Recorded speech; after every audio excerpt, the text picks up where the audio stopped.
Welcome to Sports Management Podcast, where you will hear interesting sports management professionals share their stories, experiences, and passion for the sports management industry. I am your host, Marcus Philipson. Today's guest is Michael Payne, the father of Olympic branding. Michael has been at the forefront of the sports marketing industry for over 30 years, having led the global marketing efforts for the Olympic movement for more than 2 decades.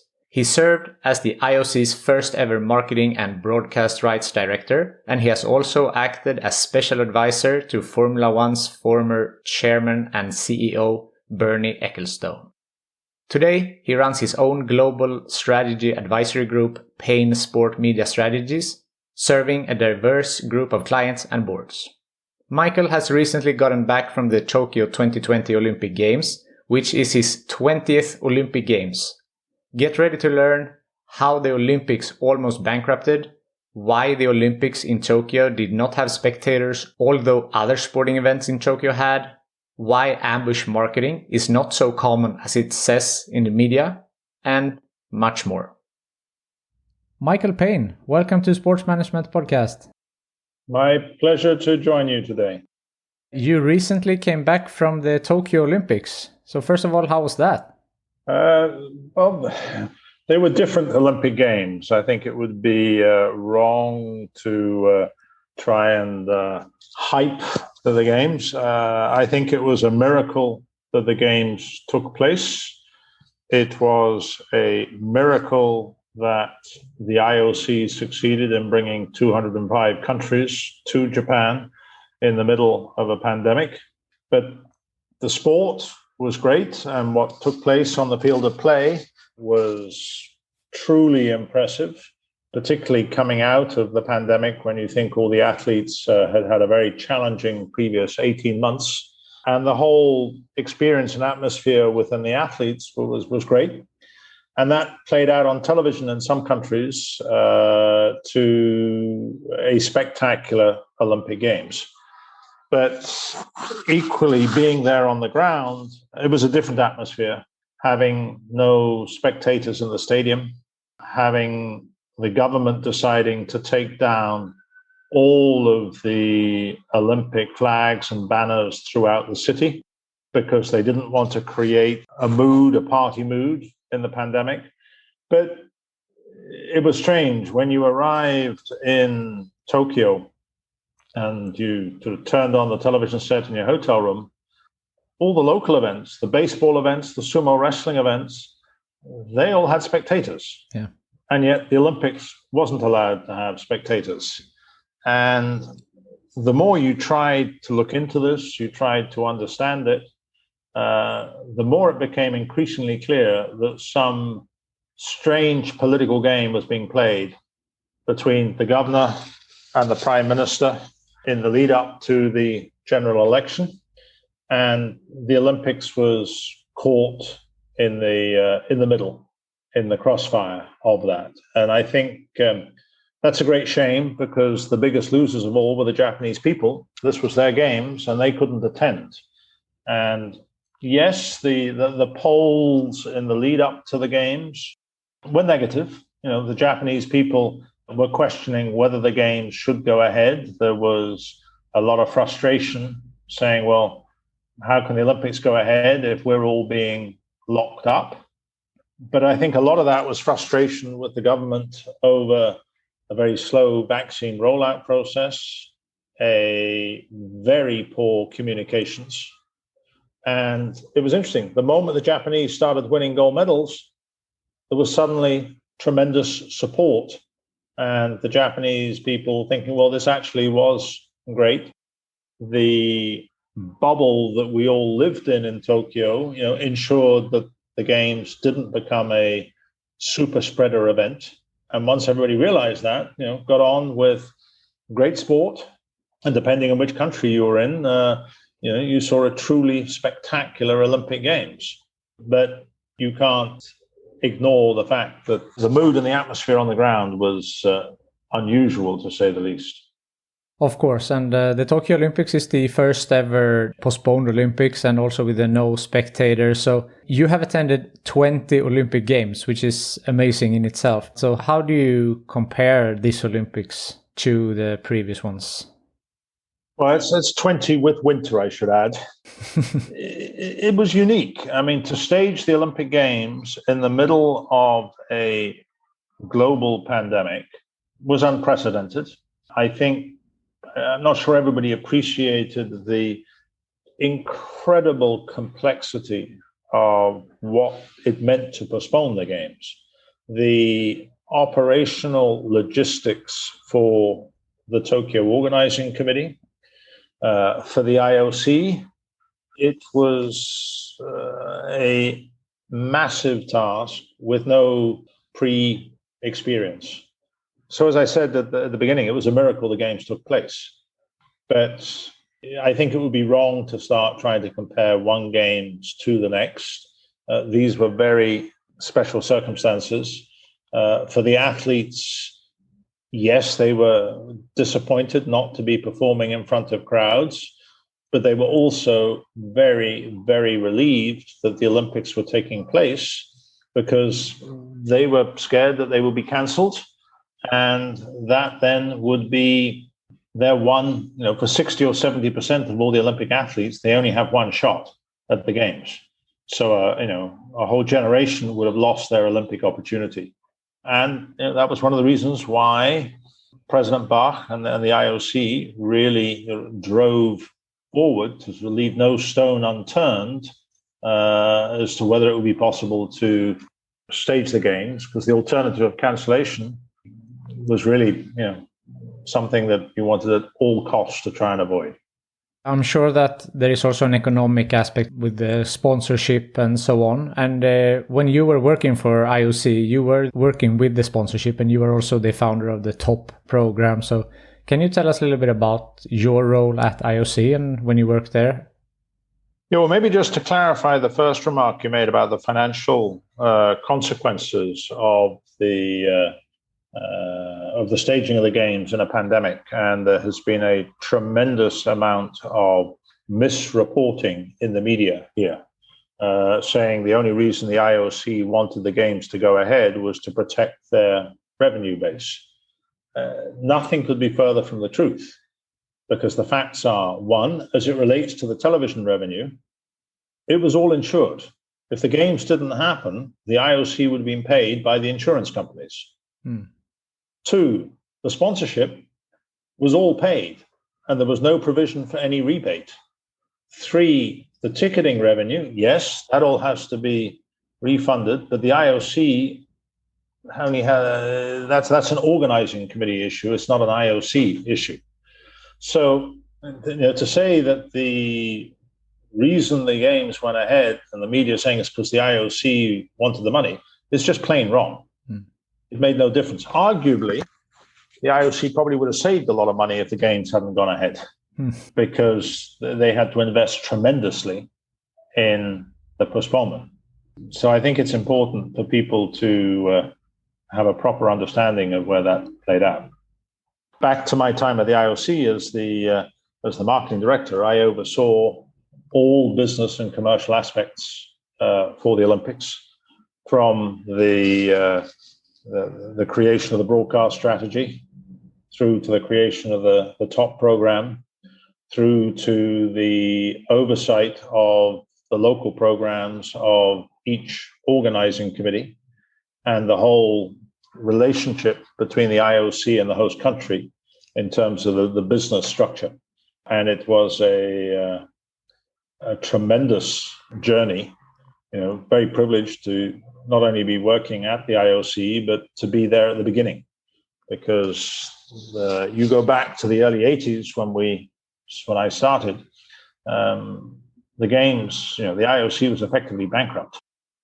Nobody wanted to stage the Olympic Games. If you did stage them, there was risk of being caught up in the Cold War boycotts. There was no independent funding, and most people, were writing the obituary of the Olympics, saying, well, they've served the 20th century well, but they've become too big, too political, And it's a far cry 40 years on when you see the games today, and the IOC has most of its broadcast agreements and sponsorship agreements through to 2028 or even to 2032. And I've continued, since leaving the IOC to advise, broker, and develop many of those partnerships and agreements. I see. So were you working now when you were in Tokyo on a consultant basis? Nobody was there on holiday. No. You were only going if you had a strategic role. And the Alibaba partnership, I conceived with my Chinese partners, the agency Shanghai, the Coca-Cola menu renewal, the broadcasters from Australia, from Brazil. So I still had a broad portfolio of responsibilities in terms of it strategically advising some of these key partners. There are some people that say that the Olympics shouldn't have happened. A New York Times article that stated that the world has had enough of Olympics. The Olympics has been so resilient over the years. So why do you think that although there are these pullbacks from the naysayers, that the Olympics keep on going and they seem to get stronger? You're absolutely right. In the lead up to every Olympic Games, there is an increasing amount of noise, some of it fueled by the nature of social media that gives activists the oxygen to have their voice heard. And it's very easy. You come up and say, no, the Olympics must stand up for this. If it doesn't stand up for environment or whatever, it should be boycotted or whatever. And because it's the Olympics, it immediately gets great media exposure and oxygen. If it was some other event, some other company, it would never have that level of exposure. And I recently published a book before the opening of the Tokyo Games, which was a big coffee table book, the sort of unauthorized and unofficial history of the Olympics, told through 400 of the world's greatest cartoonists. And it's 1,200 cartoons and my inside stories about everything that's happened over the last 100 years. And there are probably many takeaways, but perhaps one of the most important takeaways is the resilience of the Olympic Games, the Olympic movement, that it's dealt with boycotts and scandals and funding, doping, everything. And we're reminded of all these problems and everything that's wrong with the games in the lead up to the games. And then you read all the editorials following the games, and they're nearly all universal in saying it's wonderful that the games are still there. It's wonderful they can bring humanity together. The human stories that you see with every Olympic Games is what makes it so special. That's why they must be protected. There is a tremendous amount of misinformation about the funding of the games, about the politics tied to the games, the fact that the Olympics is designed or supposed to solve all of the world's problems, when all of the politicians, all of the business leaders have all failed. But no, the Olympics, it must be their responsibility to solve it. So, it's not for the faint-hearted in terms of leading the Olympic movement. And when you see, articles or, like the New York Times piece, but trust me, for every negative article, there's more than a dozen positive ones. And I think, historians and commentators really need to look at the full big picture. Of course. And I feel like on social media, you are very active in defending the games. I do. I do defend what they stand for. They are not perfect, and no international organization responsible for bringing 200 countries together succeeds over 125 years and not have issues. And the IOC certainly still has its issues. But the fundamental of what it stands for should be protected and defended. And if I feel that people are misrepresenting or don't have the information or are being very selective with their facts. Sure, I will call them short. The media today is often, how can I best put this, doesn't always do their research sufficiently to have a informed and balanced opinion. And, as a result, they come up with comments or headlines that are either just wrong or completely out of context. And I've been fairly sought after with the media for at least being able to try and put things in perspective, to try and put things, the commentary as to how this works together, and also to point out, where there are problems, where there are mistakes. But I think if you go back now and look at the Tokyo Games, very, very few people say that the IOC was wrong to drive ahead. The Japanese polling straight after the games across all media was between 60 and 70% saying it was the right decision to stage the games. A lot of the media was saying, oh, the Japanese people were against. Before the games, they were uncertain. But now, they've happened, and at least acknowledge what all the polls said. But you have activists parading under often the academic world, implying that they are experts in the Olympics when they've never been to an Olympic Games, that they've never tried to understand the issues at hand. And I'm not in any way opposed to open, informed, engaged debate, and people can have different views, different opinions, but at least try and do it from an informed position. Of course. I think that's the problem with clickbait nowadays, that you get the revenue from the amount of clicks. So if you have a catchy headline, that pays the bills. This episode is sponsored by Insport Education, the online business school for sport. They offer a range of different courses, for example, Foundations of Sport Business, Private Equity in Sport, and much, much more. As a listener to this podcast, you get 10% off all of their courses using the code SportsManagementPodcast10. Click the link in the description below and sign up today. You mentioned that the Japanese people switched from being uncertain on the negative side to being more on the positive side afterwards. And you said before also that the TV ratings went up when they were winning more medals. So do you think that the sporting performance were the most important factor for Japanese people to turn, or the event itself? No, I think every nation wants to see their athletes bringing home the gold. Yeah.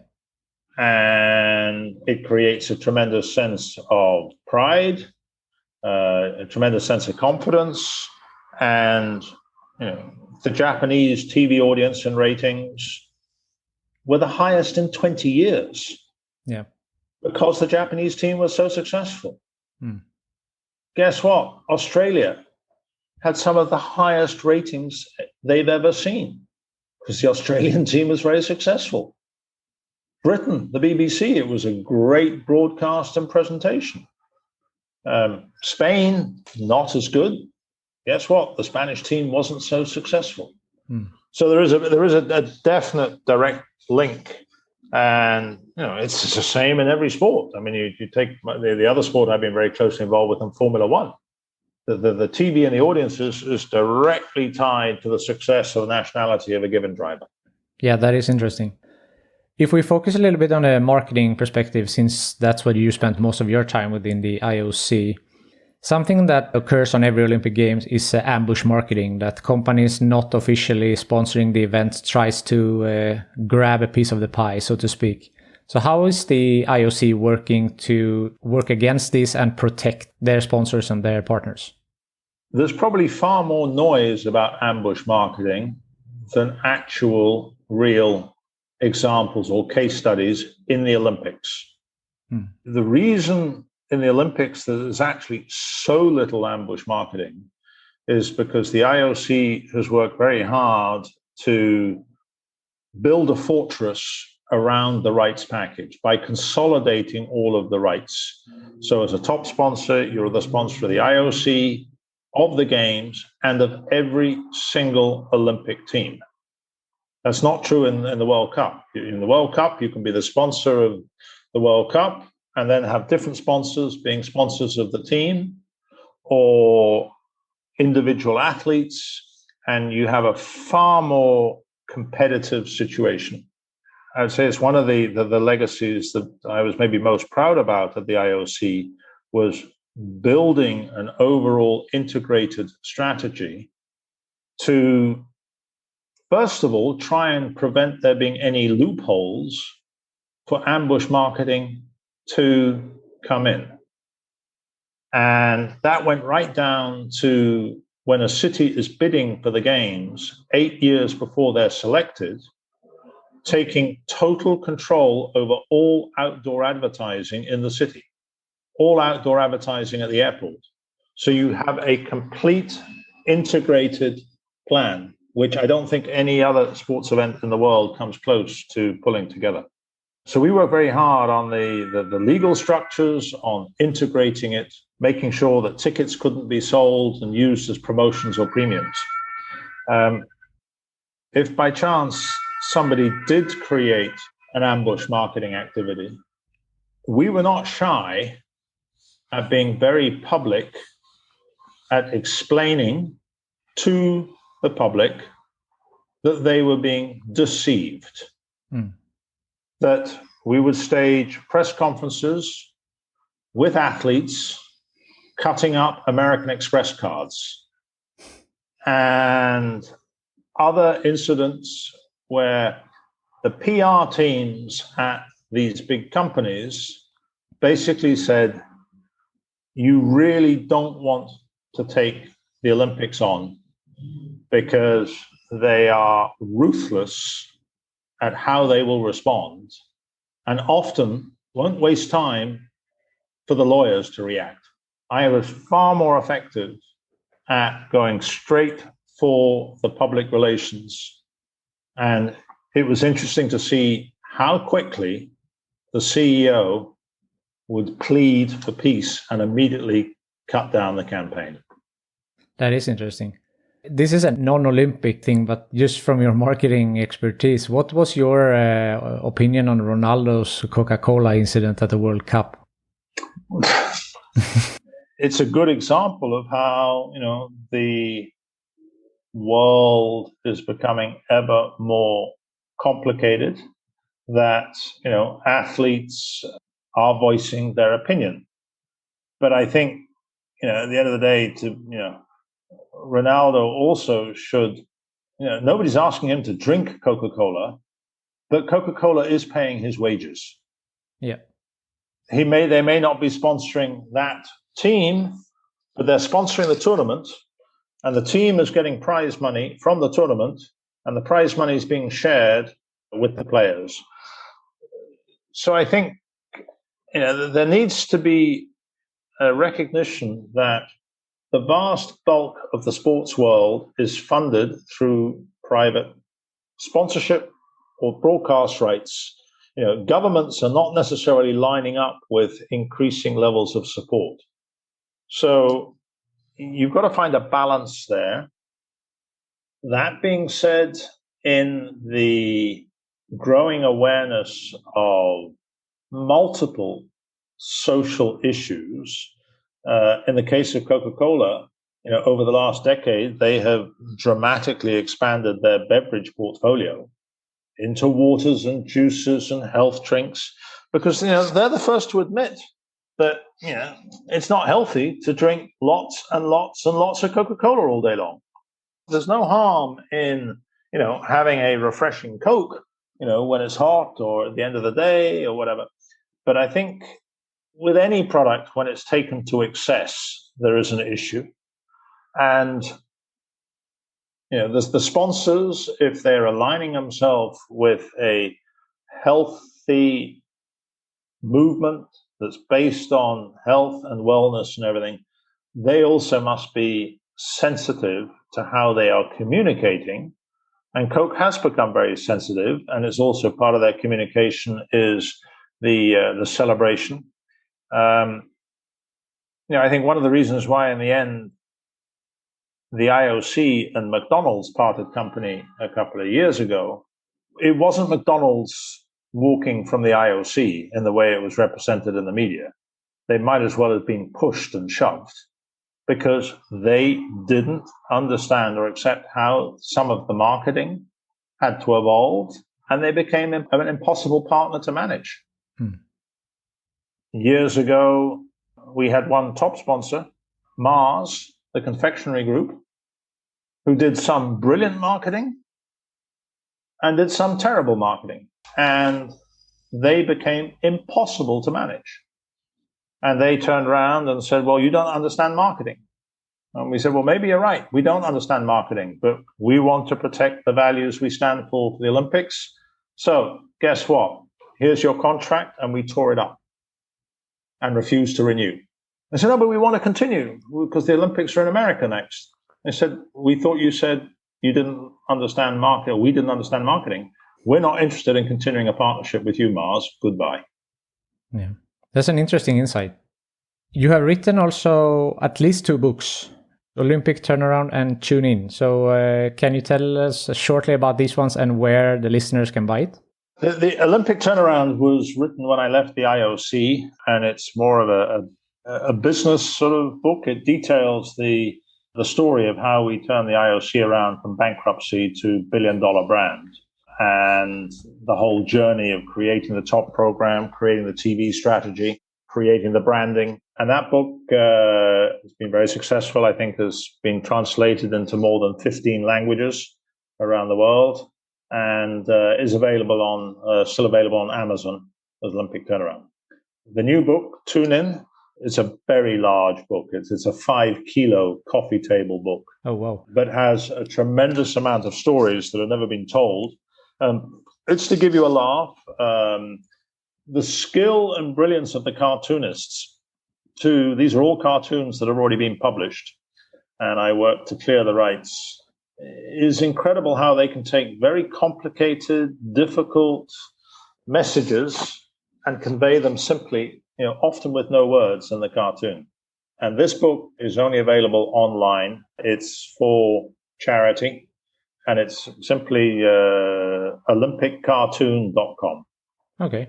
And you've got quite a comprehensive website that will give you all a flavor of what's in the book, and the stories, which range from how was the Queen persuaded to jump out of the helicopter at the London Olympic Games and keep it secret, through to the doping scandals of Sochi, the contradictions of the doping strategies in America.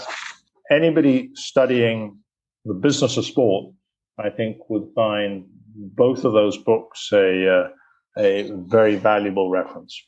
I'm sure they will. Is there something that I haven't asked you that you feel is important to mention?